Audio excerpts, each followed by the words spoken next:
Kalau kita lihat dari anggaran pendidikan kita sendiri, dari APBN ini ya porsinya 20%, artinya sudah cukup besar begitu. Apakah memang diperlukan kenaikan anggaran lagi di bidang pendidikan dan juga kesehatan?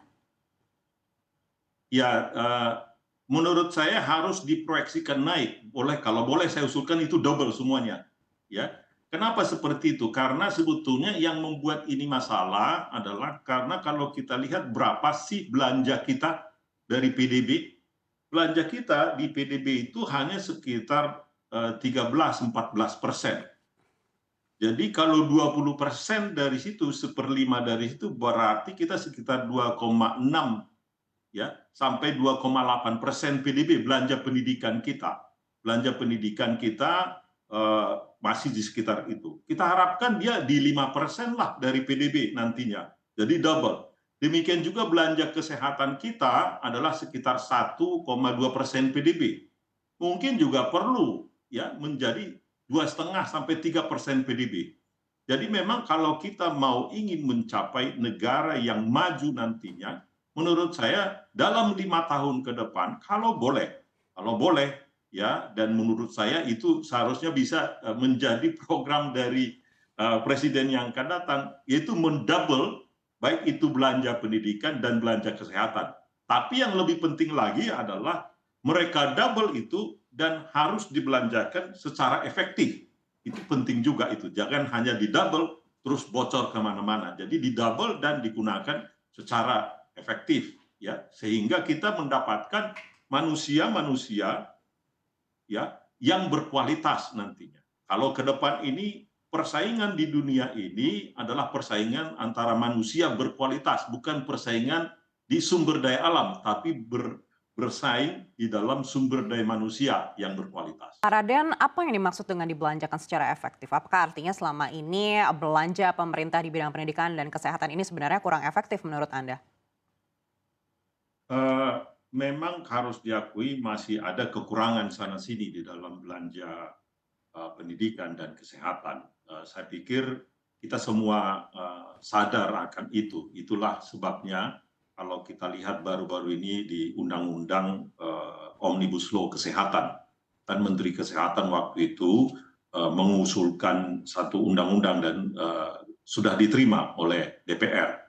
Dan ini juga berkaitan dengan komplain yang dibuat oleh Bapak Presiden, bagaimana kita akhirnya membelanjakan uang kita untuk kesehatan bukan di dalam negeri, malah ke luar negeri.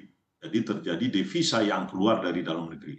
Ini adalah contoh daripada bagaimana kemungkinan besar belanja kesehatan kita yang saya katakan sekitar 1,2%, 1,3% PDB itu belum teralokasi dengan baik. Oleh karena itu tadi saya sebutkan kita ingin double itu, ya, belanja kesehatan itu. Tapi kalau double belanja kesehatan, terus hasilnya tetap kualitasnya nanti tidak baik, kita nggak bisa memberikan jasa kesehatan yang baik kepada penduduk kita, kan percuma saja itu. Jadi kalau jelas dari sisi kekurangan, jelas ada baik di pendidikan maupun kesehatan. Ya, kita harus perbaiki itu. Saya pikir itu kita harus terima kritik yang membangun seperti itu, ya.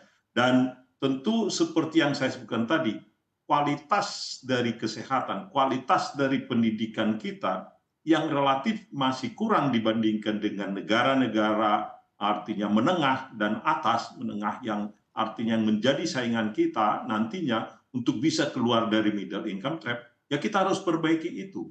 Jadi segala kebocoran-kebocoran, segala ketidakefisienan kita harus perbaiki termasuk kualitas guru yang akhirnya berpengaruh nantinya kepada kualitas daripada student kita, kualitas daripada murid-murid kita, sumber daya alam kita. Karena hanya dengan kualitas yang baik dari sisi kesehatan, dari sisi gizi, dari sisi pendidikan itulah sehingga kita mampu menyerap teknologi-teknologi baru, menyerap perkembangan-perkembangan yang baru nantinya. Karena menurut saya, kalau kita hanya cukup dengan investasi saja, kalau kita hanya mengakumulasi investasi atau kapital saja, tidak cukup. Itu tidak akan memadai. Tetapi kita juga harus bisa mengadopsi teknologi baru yang menaikkan produktivitas kita. Nah, untuk menaikkan produktivitas kita itu, maka dibutuhkan orang-orang yang berkualitas yang saya katakan tadi, di mana orang berkualitas itu adalah akibat daripada akumulasi kesehatannya yang baik, akumulasi gizinya yang baik, dan juga pendidikan yang baik. Itu dia. Baik, Pak Raden, artinya apabila kita tidak menaikkan anggaran pendidikan dan kesehatan dalam 5 tahun ke depan, ada potensi kalau kita akan terjebak di middle income country. Ya, saya pikir begitu, ya. Jadi kita harus meningkatkan itu secepatnya dan itu urgen kalau memang kita ingin mencapai negara yang maju ke depan. Jangan ditunggu lagi. Baik, Anda melihat kualitas pertumbuhan ekonomi kita sejauh ini seperti apa, Pak Raden? Nah, kualitas kita seperti yang kita tahu, dari sisi pertumbuhan kita kan sekarang di sekitar 5%-an. Ya. Apakah itu sudah cukup baik? Menurut saya oke lah, namanya oke. Tapi masih kita bisa naikkan potensinya ini menjadi 6-7%. Jadi artinya nilai kita itu belum di nilai A gitu loh. B lah kira-kira begitu. Jadi masih bisa kita tingkatkan ke nilai A, ya. Demikian juga yang saya katakan tadi, Gini koefisien kita, gap antara kaya dan miskin, nah itu perlu diperbaiki lagi, ya. Dan juga harus kita perbaiki social mobility. Apakah kita yang terburuk? Saya katakan tadi tidak. Saya sudah sebutkan di awal tadi angka Gini koefisien kita, poverty kita, tapi kita masih bisa harus perbaiki. Contohnya negara yang paling baik, kalau saya ikuti tadi namanya fail state itu, negara yang paling baik di dunia sebetulnya yang dianggap paling baik adalah Denmark.